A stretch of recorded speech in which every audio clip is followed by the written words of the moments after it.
चूनागढ़ राज्य में भैरव सिंह का शासन हुआ करता था। चूनागढ़ राज्य में ही कलुआ नाम का एक मूर्तिकार रहा करता था। कलुआ मूर्ति बनाने में निपुण था। उसकी बनाई हुई मूर्तियों के चर्चे दूर दूर के राज्य तक फैले हुए थे। एक दिन कलुआ मूर्ति बनाने के लिए अपनी दुकान पर जा रहा था कि तभी उसका मित्र रास्ते में मिल जाता है। आजकल देख रहा हूँ मूर्ति बनाने में तुम कुछ ज्यादा ही व्यस्त चल रहे हो।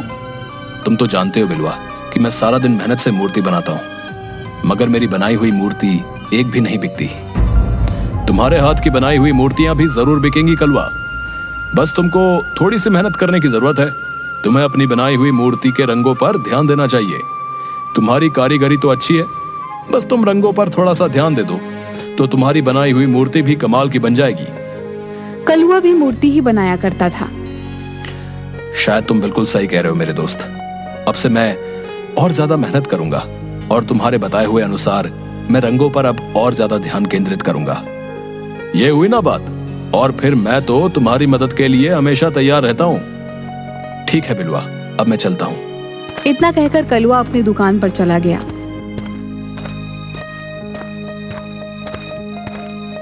कई महीने ऐसे ही बीत गए। एक दिन वहां पर भैरव सिंह के सैनिक कलुआ की दुकान पर आकर रुक जाते हैं। एक सैनिक कलुआ की ओर देखकर बोला, क्या तुम्हारा ही नाम कलुआ है? जी मेरा ही नाम कलुआ है। हमारे महाराज भैरव सिंह अक्सर आम आदमी का भेष बदलकर अपनी प्रजा का हालचाल मालूम करते रहते हैं, और एक दिन राजा की नजर तुम्हारी बनाई हुई मूर्तियों पर पड़ी जो कि उन्हें बहुत ज्यादा पसंद आई। कुछ दिनों बाद भैरव सिंह अपने राज्य में एक बहुत बड़ा समारोह करवाने वाले हैं। तुम्हें भैरव सिंह के लिए एक ऐसी मूर्ति बनाकर तैयार करनी होगी जो बिल्कुल इंसानों जैसी लगे। याद रखना, मूर्ति एक सुंदर युवती की होनी चाहिए। तुम ऐसी सुंदर युवती की मूर्ति बनाकर तैयार करोगे जिसे देखकर समारोह में आए अन्य राजाओं का मुंह फटा का फटा रह जाए। यह चूनागढ़ के राज्य की साख का सवाल है। लेकिन भैरव सिंह समारोह में मूर्ति क्यों लगवाना चाहते हैं? उस समारोह में निशानेबाजी का कार्यक्रम भी होगा। उस मूर्ति के सर पर एक सेब रखा जाएगा और उस पर दूर से कोई एक राजा निशाना लगाएगा। जिसका तीर सेब पर सटीक चल गया वो राजा विजय घोषित होगा। और भैरव सिंह को विश्वास है कि अन्य राज्यों के राजा मूर्ति की सुंदरता में खो जाएंगे और अपने निशाने से भटक जाएंगे और भैरव सिंह ही विजयी होंगे। इतना कहकर वह सैनिक वहां से चला गया। सैनिक के जाते ही बिलवा कलुआ की दुकान पर आ गया। सब कुशल मंगल तो है कलुआ? सैनिक तुम्हारी दुकान पर क्या करने आए थे? कहीं तुम्हें बंदी बनाने तो नहीं आए थे?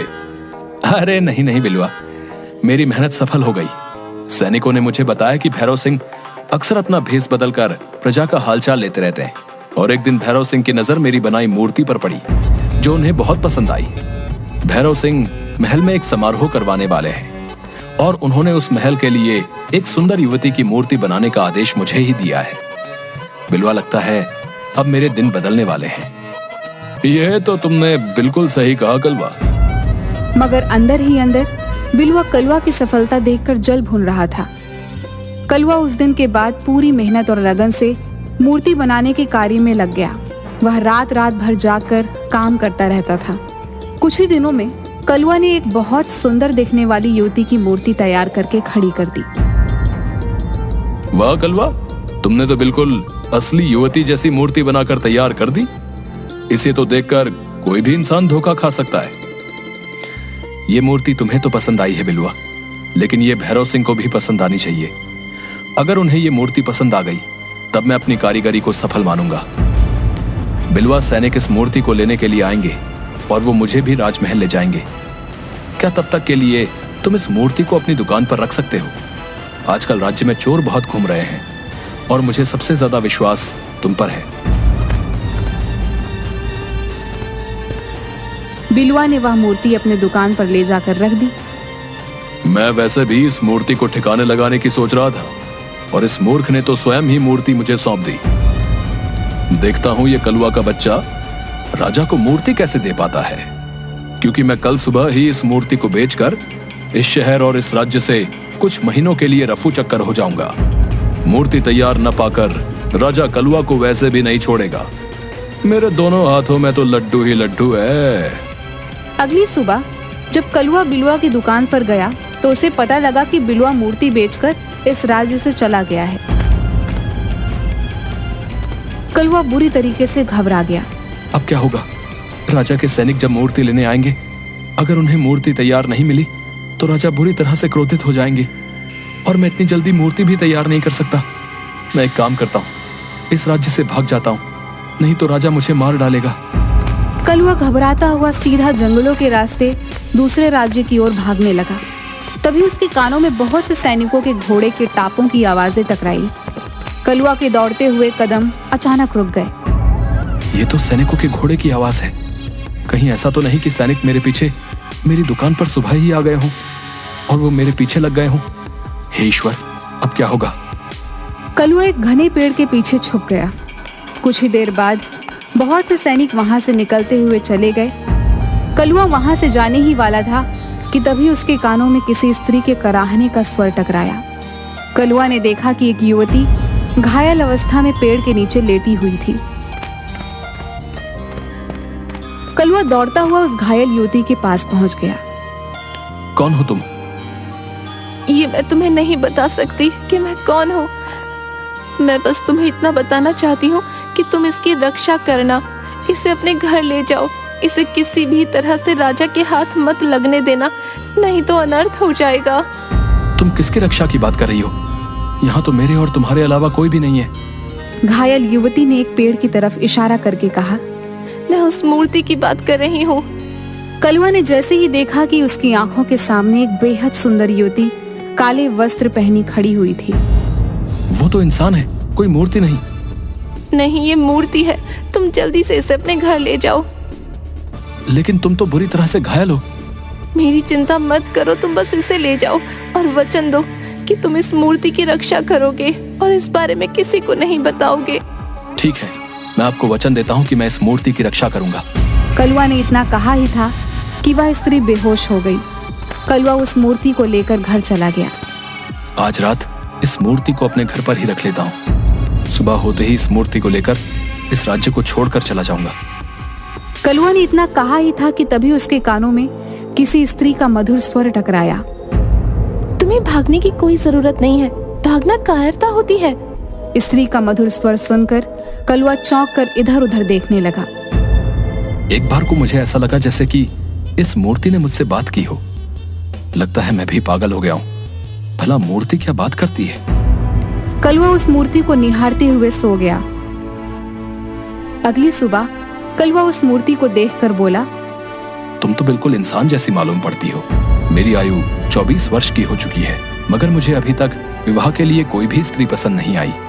अगर तुम इंसान होती तो मैं तुमसे ही विवाह करता। सच तो यह है कि पहली ही नजर में मुझे तुम्हें देखकर प्रेम हो गया है। मुझे भी तुमसे प्रेम हो गया है।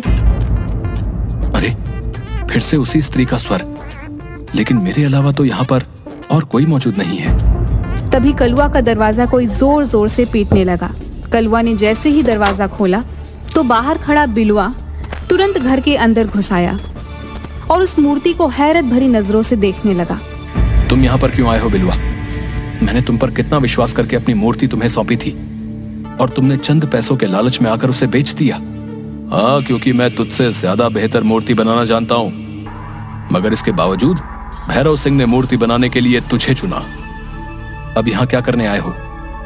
जब मैं इस राज्य को छोड़कर जा रहा था तब मैंने तुम्हें इस मूर्ति को ले जाते हुए देखा। इतनी सुंदर मूर्ति को तुम नहीं बना सकते। बताओ, ये मूर्ति किसकी चुरा कर लेकर आए हो तुम? चोर को चोरी नजर आता है और मैं तुम्हारी तरह चोर नहीं हूं। सीधी तरह से यहां से दफा हो जाओ। दफा तो मैं हो जाऊंगा कलवा, लेकिन इस मूर्ति को ले जाकर। ये मूर्ति मेरी नहीं है बिलवा, इसलिए मैं इसे तुम्हें नहीं ले जाने दे सकता। मैं जानता हूं ये मूर्ति तुम्हारी नहीं है। सीधी तरह से ये मूर्ति मुझे दे दो कलवा, नहीं तो मैं सैनिकों को यह बताऊंगा कि तुमने लालच में आकर राजा के साथ विश्वासघात किया है। इतना कहकर बिलवा मूर्ति की तरफ जैसे ही गया, अचानक से उस मूर्ति की आंखों से रंग बिरंगी किरणें निकली और देखते ही देखते बिलवा के शरीर में आग लग गई और वो वहीं पर मर गया। यह देखकर कलवा के हाथ पैर फूल गए। तभी कलवा का दरवाजा कोई पीटने लगा। कलवा ने जैसे ही दरवाजा खोला तो सामने राजा के सैनिक खड़े थे। क्या तुमने मूर्ति बना दी कलवा? कल समारोह प्रारंभ होने वाला है। तुम्हें इसी समय वो मूर्ति हमारे साथ राजमहल लेकर चलनी है। मैं क्षमा चाहता हूँ। राजा के आदेश पर मैंने एक सुंदर युवती की मूर्ति बनाकर तैयार की तो थी, लेकिन बिलवा उसे बेचकर भाग गया। झूठ बोलते हो तुम। तुम्हारी दुकान पर गया। तुम्हारे दोस्त बिलवा ने बताया कि तुमने उस सुंदर मूर्ति को लालच में आकर किसी दूसरे राज्य में बेच दिया। तुम्हें इसका दंड मिलेगा। और तुमने अपने दोस्त बिलवा को ही मार डाला। बिलवा झूठ बोल रहा था और मैंने बिलवा को नहीं मारा। लेकिन सच तो तुम भी नहीं बोल रहे कलवा। मूर्ति तो मेरे सामने खड़ी है। मैं इस मूर्ति को आप लोगों को नहीं ले जाने दूंगा। ये मूर्ति मेरी बनाई हुई नहीं है, किसी की भी बनाई हुई हो, इससे क्या फर्क पड़ता है। फिलहाल तो ये राजमहल की शोभा बनेगी। अगर ये मूर्ति तुमने नहीं बनाई कलवा, तो मेरा दावा है कि इतनी सुंदर मूर्ति तुम भी नहीं बना सकते थे। मैं इस मूर्ति को आपको नहीं ले जाने दूंगा। तुम्हारा दिमाग तो ठीक है कलवा। कल समारोह शुरू होने वाला है। राजा को अपमानित करवाओगे क्या? इतना बोलकर उसने मूर्ति को उठाने का आदेश दिया, मगर कलवा जिद पर अड़ गया। गिरफ्तार कर लो इस कलवा को। इसने 2 अपराध किए हैं। एक तो भैरव सिंह के लिए बनाई हुई मूर्ति लालच में आकर बेच दी, और दूसरा अपराध इसने अपने ही दोस्त को जान से मारकर किया। सैनिकों ने कलवा को भी गिरफ्तार कर लिया। वह कलवा और उस मूर्ति को राजमहल के अंदर लेकर चले गए। मूर्ति को देखकर राजा का मुंह हैरत से फटा का फटा रह गया। भैरव सिंह सैनिक से बोला, तुमने कलवा को गिरफ्तार करके क्यों रखा हुआ है? इसने तो बहुत सुंदर मूर्ति बनाई है। इसका दावा है कि ये मूर्ति इसने नहीं बनाई, और ये इस मूर्ति को देने में आनाकानी कर रहा था, और इसने मित्र को भी जान से मार दिया। मैंने अपने दोस्त की जान नहीं ली। राजा के कहने पर सैनिक ने उसके हाथ से रस्सियां खोल दी और उसे आजाद कर दिया। तुम इस मूर्ति को देने में आनाकानी क्यों कर रहे थे कलवा? क्या तुम्हें अपने राज्य पर विश्वास नहीं है? क्या तुम्हें ऐसा लगता है कि मैं तुम्हें इसकी कीमत नहीं दूंगा? मैं तुम्हें इस मूर्ति के बदले इतना सोना दूंगा कि तुम्हारी 7 पुश्तें बैठकर खाएंगी। मुझे कभी धन का लालच नहीं रहा महाराज, लेकिन ये मूर्ति मेरी नहीं, किसी की अमानत है, और मैंने उसे वचन दिया है कि इस मूर्ति की मैं रक्षा करूंगा। रक्षा इंसानों की जाती है कलवा, मूर्ति की नहीं, और तुम्हें अपने दोस्त की हत्या करने के जुर्म में दंड मिलेगा। तभी राजा का एक घायल सैनिक दौड़ता हुआ राजा के पास आकर बोला, महाराज, राजमहल पर पड़ोसी राज्य के राजा चंद्र सिंह ने आक्रमण कर दिया है और सारे राज्य पर कब्जा भी कर लिया है। कुछ ही क्षणों में वो आपके पास पहुंचता होगा। इतना कहकर वह सैनिक वहीं पर बेहोश हो गया। तभी वहां पर राजा चंद्र सिंह अपने सैनिकों के साथ आकर बोले, अपने आप को मेरे हवाले कर दो भैरव सिंह, तुम्हारी सेना हार चुकी है। ये गलत है चंद्र सिंह, तुमने पीठ पीछे और धोखे से वार किया है। इसे युद्ध नहीं कहते बल्कि धोखा कहते हैं। जो भी हो, परंतु जीत मेरी हुई है। अब से चुनागढ़ राज्य मेरा हुआ। तभी राजा चंद्र सिंह की नजर उस मूर्ति पर पड़ी। इस मूर्ति की तलाश में तुम्हें पता नहीं कब से भटक रहा था। तुम्हारे पास ये मूर्ति कहां से आई? ये मूर्ति मेरे ही राज्य के एक कुशल कारीगर ने बनाई है। इस तरह के कुशल कारीगर तुम्हें सिर्फ मेरे ही राज्य में मिलेंगे। नहीं भैरव सिंह, तुम जिसे मूर्ति समझ रहे हो ना, वो दरअसल मूर्ति नहीं बल्कि कुछ और ही है। इतना कहकर राजा चंद्र सिंह ने अपनी जेब से एक सफेद पाउडर मूर्ति के ऊपर फेंक दिया। अचानक मूर्ति के ऊपर रंग बिरंगी किरणें फूटने लगी और मूर्ति एक बेहद सुंदर युवती, मतलब एक इंसान में परिवर्तित हो गई और क्रोधित होकर राजा चंद्र सिंह से बोली, ये तुमने अच्छा नहीं किया राजा चंद्र सिंह।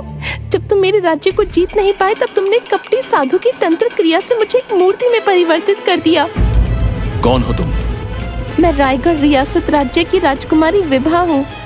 हाँ, और अब मैं इस राजकुमारी से विवाह करके सुंदर नगर पर भी कब्जा कर लूंगा। तभी कलवा ने अचानक राजा की तलवार निकालकर राजा चंद्र सिंह पर हमला बोल दिया। कलवा के एक ही वार से राजा चंद्र सिंह ढेर हो गया। तुम्हारा बहुत बहुत धन्यवाद कलवा। अगर तुम ऐसा नहीं करते तो मेरे हाथ से मेरा राज्य छिन जाता और राजकुमारी विभा को ये जबरदस्ती अपनी पत्नी बना लेता। तुम्हारा बहुत बहुत धन्यवाद कलवा।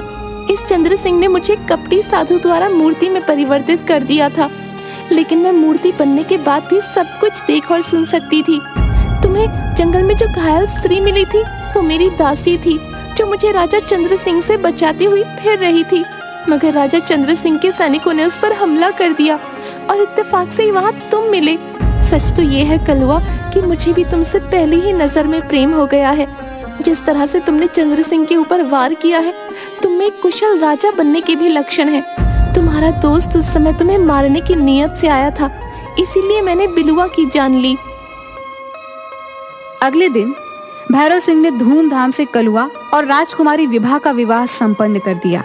आज कलुआ राजकुमारी विभा के साथ मिलकर रायगढ़ रियासत पर शासन कर रहा है।